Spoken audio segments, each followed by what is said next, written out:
On va commencer avec la première présentation de Raphaël Moreau sur le monitorage des matériaux patrimoniaux fragiles en analyse par faisceau de Dion. C'est un projet qui s'intitule Monion et qui est encadré par Thomas Caligaro avec un financement de la FSP.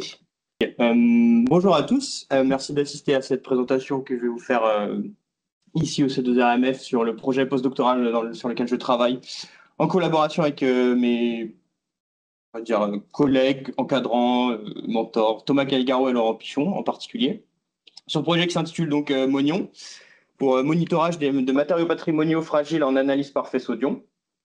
Donc ce projet s'inscrit dans le projet qui est plus grand de PixXL, donc pour Particle Induced X-ray Emission Expanded to Large Object, qui vise du coup à, je vois des images décalées, autant pour moi, à développer une nouvelle ligne de faisceau pour conduire l'imagerie de grands objets par accélérateur, permettant de générer du coup des cartographies élémentaires de larges zones, avec beaucoup d'autres objectifs, notamment de spatialisation de données directement à la source, permettant aussi l'apport de mesures complémentaires acquises simultanément. Et on va avoir du coup toutes des données qui vont être directement formatées et organisées pour ce qu'on appelle l'OPA, l'objet patrimonial augmenté. Et le projet Monion se glisse donc dans la petite dernière ligne qu'on voit ici qui vise à la préservation des objets en assurant l'innocuité des analyses avec ce type de nouveautés.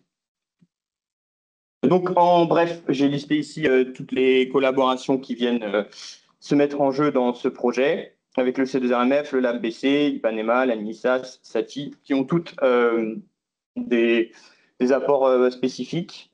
Les matériaux auxquels on a pu avoir accès pour pouvoir travailler sur ce projet en général, donc beaucoup de pigments et de supports différents avec des mock-ups et des palettes, des couches picturales de tableaux anciens. Les mesures qui ont été prévues et qui avaient été prévues de faire, donc des mesures physiques telles que des mesures de réflectance et de température, des mesures mécaniques de dureté, des mesures chimiques de désorption de gaz. En termes de planification, il y a déjà eu un contrat qui a été conduit par la docteure Diana Bachelier-Perra, que vous avez sans doute croisé si vous étiez au laboratoire l'année dernière et l'année encore avant. Et là, on est du coup dans la deuxième partie avec, depuis juin 2025 jusqu'à juin de l'année prochaine, ce postdoc financé par la FSP.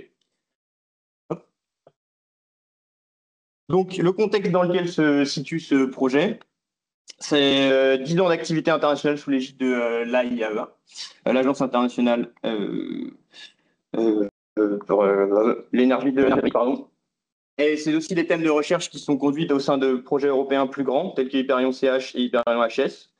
Et avec tous ces travaux qui ont été conduits par toutes ces institutions, de différentes recommandations sont survenues, à savoir identifier les matériaux à risque quand on va conduire des analyses par faisceau Dion, comprendre et prévoir les mécanismes de modifications qui peuvent être engendrées, déterminer des seuils d'innocuité, et pour cela aussi, du coup, réduire au maximum l'exposition tout en maximisant l'efficacité de détection et tracer les expositions de ces différentes analyses, de ces objets à ces analyses dans des métadonnées propres pour chaque objet. Et enfin, toujours pareil, nous, on va du coup se situer dans la catégorie de surveillance de cet objet durant l'analyse monitorée. L'objectif de Monion, comme j'avais dit, une partie du travail a été conduite par le docteur Diana Bachelier précédemment. Et moi, j'arrive dans la partie où on va chercher à acquérir ou concevoir des moniteurs de dégâts, de dommages, pour effectuer des contrôles en température, des contrôles de dégagement gazeux et des contrôles de la réponse spectrale de notre objet quand il est sous le faisceau d'analyse. Et après, donc, ce choix et ces conceptions de moniteurs, donc on va aller chercher tout ce qui va être bibliothèque de développement pour pouvoir intégrer tout ça. Quand je parle de bibliothèque, c'est bibliothèque de programmation, donc notamment en langage Python, que j'ai mis un peu plus bas. On va chercher à intégrer tous ces capteurs dans la ligne PixXL pour superviser en temps réel et prévenir toute modification des œuvres. Donc là, l'objectif, ça va être à la fin d'avoir une unique interface de contrôle qui sera, j'ai mis Python juste ici, mais qui va regrouper tous ces différents capteurs en une seule interface, qui va nous permettre d'avoir en temps réel et directement des informations Développement des protocoles de communication, puisque tout ce qui va être récupéré comme information par le contrôle de Mognon doit être envoyé au contrôle de Pixixel pour prévenir si justement on est en train d'induire des dégâts et à réagir en direct. Et enfin, étendre le nombre de matériaux analysés et définir des seuils d'innocuité pour chacun de ces matériaux qu'on rencontre dans le patrimoine culturel. Le premier grand point, ça a été le contrôle en température. Donc pour cela, on a eu la chance de pouvoir travailler avec le professeur Alexandre Semerok, qui a ramené une caméra thermique, sa caméra FLIR, que vous voyez. Donc que vous voyez ici. On a pu du coup faire des analyses par faisceau avec l'accélérateur et observer qu'il y a bien, ça c'était connu, mais une élévation de la température avec notamment une température d'à peu près 12 degrés sur le point d'analyse. Et l'idée ensuite, ça a été d'acquérir cette petite caméra ici, qui s'appelle une caméra X-infrared T2 Pro, qui est un appareil qui se met sur des téléphones portables à la base. C'est ce que vous mettez sur un téléphone portable pour donner de la vision thermique à votre téléphone portable. Si vous le cherchez sur Internet, c'est exclusivement pour la chasse. C'est pas trop notre objectif là, mais ça s'avère qu'en fait, sa taille fait qu'elle peut parfaitement s'insérer dans une ligne de faisceau, donc ça a une réduction de place qui est très pratique et qui va nous permettre du coup de générer des images en température et d'avoir ce contrôle en direct tout en récupérant le flux vidéo et s'assurer qu'on n'est pas en train d'échauffer trop notre objet. Le deuxième aspect, ça a été le contrôle de dégagement gazeux. Donc une partie du travail avait déjà été faite précédemment. On a placé des petits échantillons fragiles dans ces cellules qui ont ensuite été irradiés. Donc, pourquoi dans une cellule? Pour l'idée, c'était de capturer le gaz qui va être désormais des matériaux sous faisceau d'analyse, pour après les analyser par IRTF et IPS. Donc, vous voyez ici les collègues qui ont fait ces analyses, notamment Checheux, et avec l'appareil d'infrarouge. Et il y a déjà une publication qui est sortie sur ça. Et nous, on a venu complémenter ces analyses pour permettre de faire nos contrôles en direct, avec l'intégration de ce petit capteur SMOD 701 Renesas, qui est ce petit objet ici, qui va avoir un capteur ici qui va venir du coup en temps réel mesurer la quantité d'H2 qui est présent dans l'air. Donc c'est un instrument qui est très très sensible et qui a l'avantage aussi d'être, lui, insensible aux autres composants de l'air. Donc, en fait, c'est aussi ça la problématique qu'on avait avec les autres mesures qui avaient été faites, c'est que dans beaucoup de cas, on va juste mesurer la présence d'hydrogène. Mais nous, on veut vraiment spécifiquement le H2. Donc, comment ça fonctionne? C'est simplement une résistance. Je vais simplifier très rapidement. Une résistance qui va décroître avec la concentration. Donc, vous avez ce genre de courbe que vous voyez ici dans le temps. Donc, on a une résistance à un certain seuil. Et dès qu'on a une quantité d'H2 qui est détectée, ça va venir s'écrouler. Donc là, vous avez par exemple un cas où on est dans un milieu fermé. On va injecter du H2. Donc, on va avoir une quantité d'H2 qui va être détectée. Et quand on va évacuer cet H2, on va revenir à un seuil de plus haut de résistance qui nous permet donc de mesurer la quantité d'H2 qui a été désorpée. Donc, on a mis en place une petite analyse dans laquelle on a mis dans une boîte fermée notre petit capteur. Ici, on a mis du coup une lamelle avec du blanc de plomb et on est venu irradier. On a fermé la boîte, bien évidemment. On est venu irradier pendant un certain temps et on a essayé de mesurer en temps réel, voir combien est-ce qu'on arrive. Est-ce qu'on arrivait à mesurer en temps réel cette désorption de gaz pour après l'implémenter plus tard sur la ligne. Donc ici, très rapidement, les résultats. On a d'abord calibré ces capteurs avec des injections successives d'hydrogène. Donc ici, ce que vous voyez, c'est quand on ferme la boîte, on a déjà une petite pente qui se fait. Ici, on a une première injection de 5 microlitres qui ont été faites à la seringue. On a laissé un petit temps, on a réinjecté, etc. Et ça nous a permis du coup de calibrer notre instrument. Et après cela, on a mis nos échantillons historiques dans cette même boîte. On a irradié. On a fait les transformer pour passer de la résistance à une quantité d'hydrogène.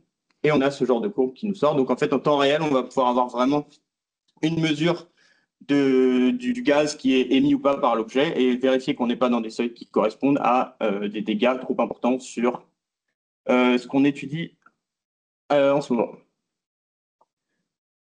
Du coup, le troisième point, c'est le contrôle de la réponse spectrale. Donc, l'idée là, ça va être de capturer la réponse spectrale de l'objet qu'on étudie en temps réel et de vérifier que le passage du faisceau n'a pas changé cette réponse spectrale. Donc l'idée pour ça, c'est de prendre une capture de l'image avant et après passage du faisceau en simultané. Pour ça, on utilise la caméra que vous voyez ici, qui s'appelle une PKL, une petite caméra de résonance, qui a une range de 400 à 1000 nanomètres. Donc on est dans le visible, plus infrarouge proche. On a 280 canaux, une bonne résolution spectrale, et c'est une caméra qui va du coup qui va nous capturer ce qu'on appelle une bande. Donc ça va être une ligne de notre objet, comme si vous mettiez une meurtrière devant vos yeux vraiment et que vous ne voyez plus qu'une ligne devant vous. Et sur cette ligne de visible, on va avoir un spectre pour chaque point. Donc comment est-ce que c'est intégré au niveau de la ligne? On va avoir la caméra qui va être placée au-dessus. On va avoir deux miroirs qui vont venir orienter la réponse avant, après le passage du faisceau sur les deux endroits différents du capteur. Donc en fait, sur cette zone-là, sur la spatialisation qu'on voit ici, on va avoir une partie qui va être dédiée à regarder avant le faisceau et une qui va être dédiée à regarder après le faisceau. Donc, on a fait le montage sur ce qu'on appelle une table optique. Donc, ce que vous voyez ici, c'est la caméra qui est là.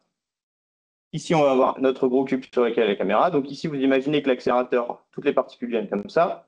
Hop, et l'objet est situé ici. Donc là, on a mis une source lumineuse. Et ça, c'est la distance de travail que normalement, on espère qu'il y aura sur PixXL.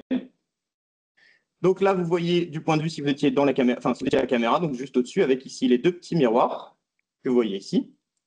Et ces deux petits miroirs, évidemment, comme tout cet élément de la ligne est sous vide, quand on va vouloir les ajuster, sachant normalement, on n'est pas censé avoir trop de mouvement, mais on ne sait jamais, on peut vouloir les ajuster, on a dû placer ce qu'on appelle des piézomoteurs, qui sont aussi contrôlés par des petits contrôleurs, pour pouvoir les ajuster très finement et orienter exactement ce qu'on veut voir sur le capteur de l'hyperspectral. Donc là, je vous mets les dessins. Ici, c'est comme si on était du point de vue où on est le faisceau, et on passe à travers, on va dans cette fente, et l'objet, du coup, est situé tout au fond. Là, c'est la reproduction aussi. Et le genre de résultat qu'on obtient, l'idée, c'est d'avoir ce genre de choses. Donc, on a mis notre objet ici. C'est une carte à jouer qu'on a utilisée qui est très représentative parce que tout simplement, elle a des couleurs, donc ça nous permet de faire l'image. C'est plus marrant que juste avoir des petits carreaux. Et du coup, vous avez exactement ce résultat-là qui défile devant vos yeux quand on fait un scanner. Donc, en fait, ce qui va bouger ici, c'est comme si on était sur PixXL. Ça va être l'objet qui va bouger et le nez ne va pas bouger. Donc, ici, on a une petite fente qui reproduit la fenêtre de sortie de PixXL.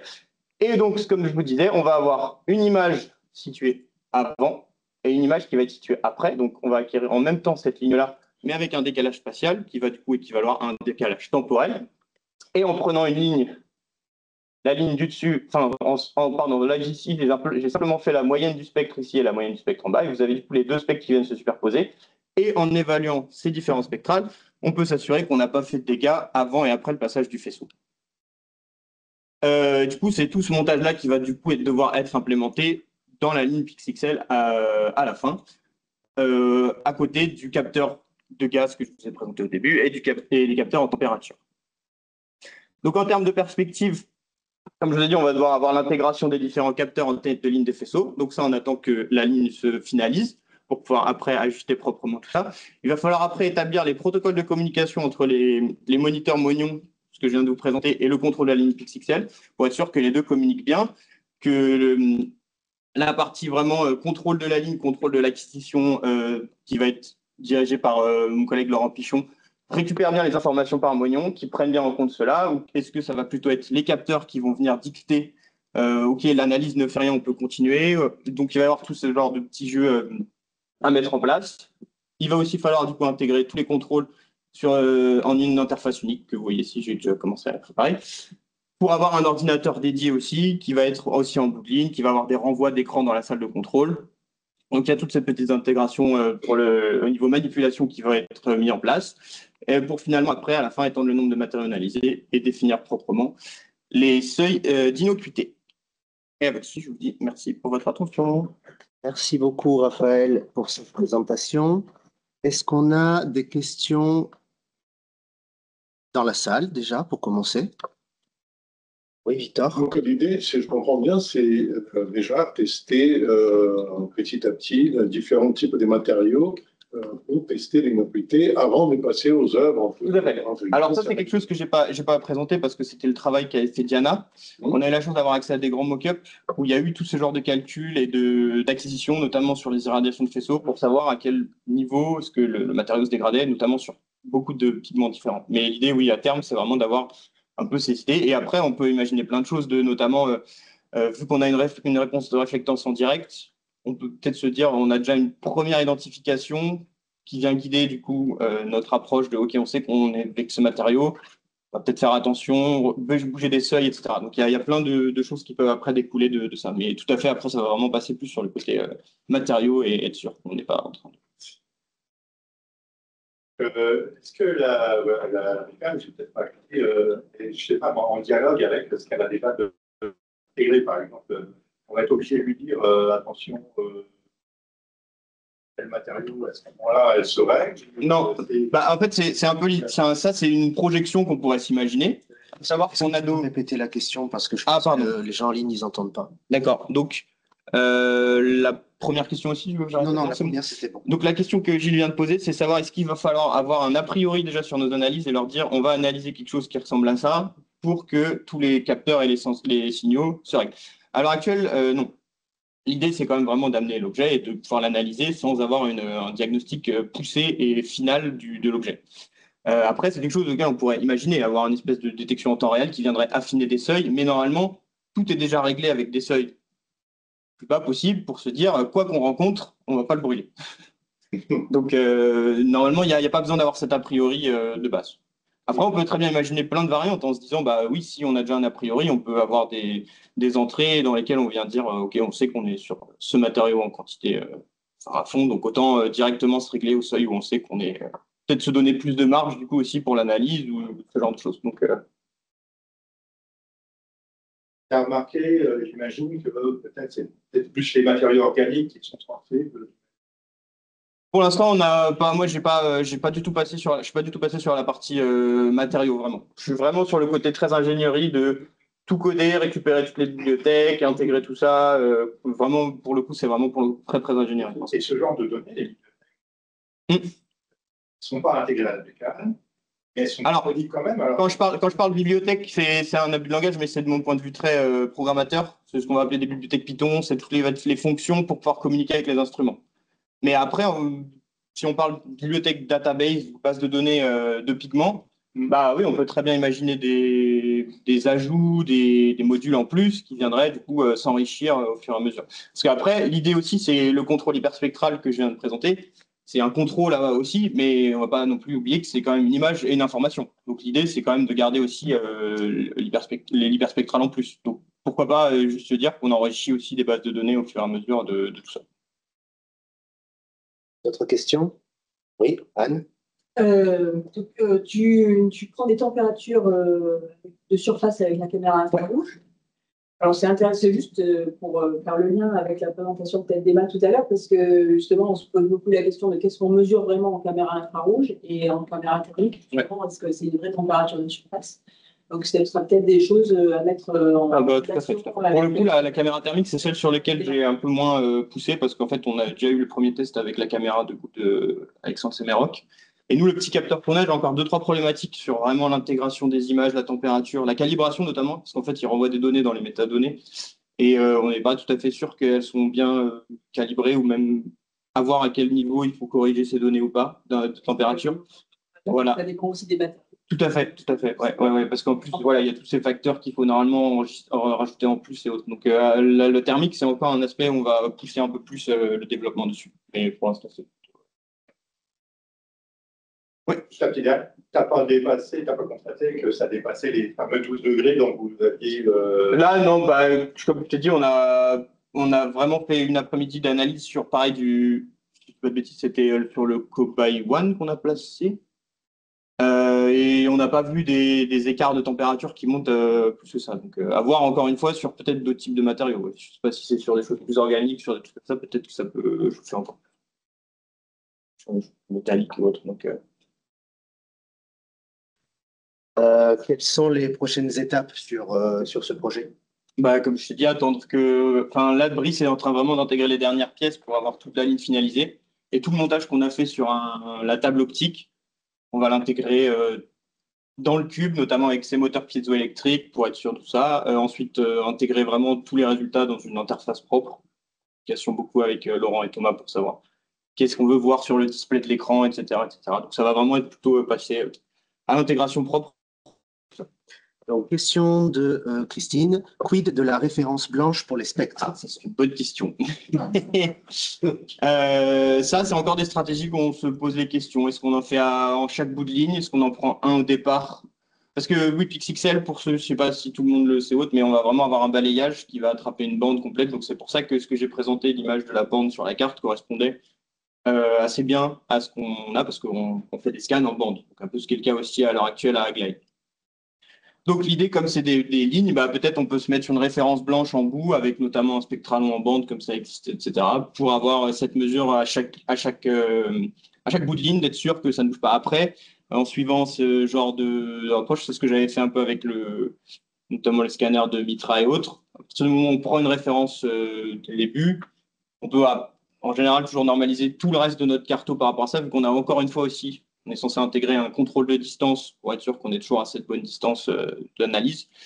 Du coup, normalement, la référence sera faite une fois, peut-être plusieurs fois. On verra si on a la capacité de le faire. Très bien. Donc, on remercie Raphaël de nouveau.